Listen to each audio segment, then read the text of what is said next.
Peggy 7.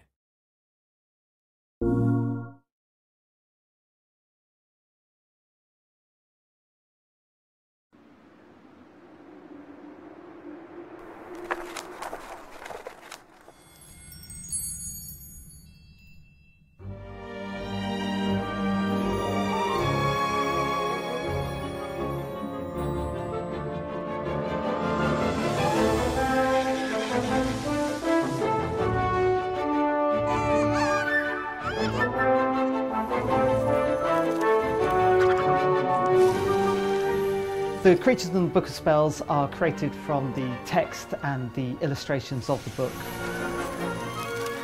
When developing the creatures, we start off with a design from the game designers, outlining where they're going to be used in the game.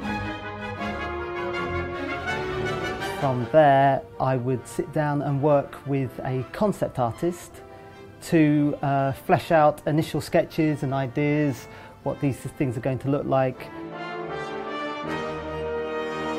You've got the initial model, what it looks like, its form, its structure, its colouring, and then we need to try and make it move. When we get involved, obviously, we have to allow these characters to move. We have to give them the means to do that. And for that we build a skeleton that you can basically place inside that model.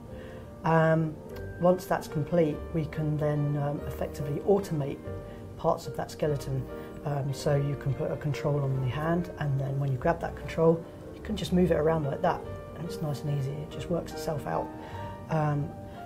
We do that with the whole character, and then when we're finished with that, we can pass it over to the character animators. My favourite part in animation is actually the planning, the research, and going and thinking about the character and the personality and what they would think, how they would act, and how they would, specifically react to a certain situation. And then once we have this creature that's got certain animations, then I will, combine these together, and it really brings that original concept to life.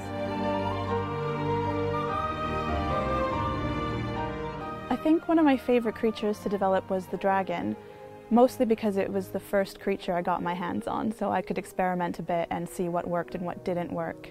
And I discovered I could combine different animals to make a new one. So for example, with the dragon, I combined a leopard, a vulture, and a pig to make the dragon's voice. But the dragon's movement and wing flaps were actually sourced from fire sounds. So anytime you hear a dragon flapping his wings, it's actually the sound of a fireball.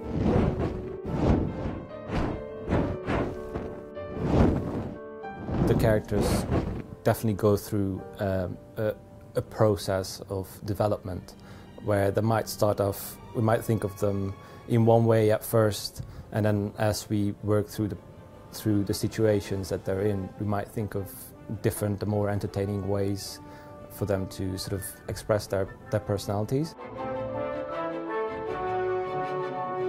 I think the reason kids love creatures, and especially creatures in games, is because of their fantastical nature.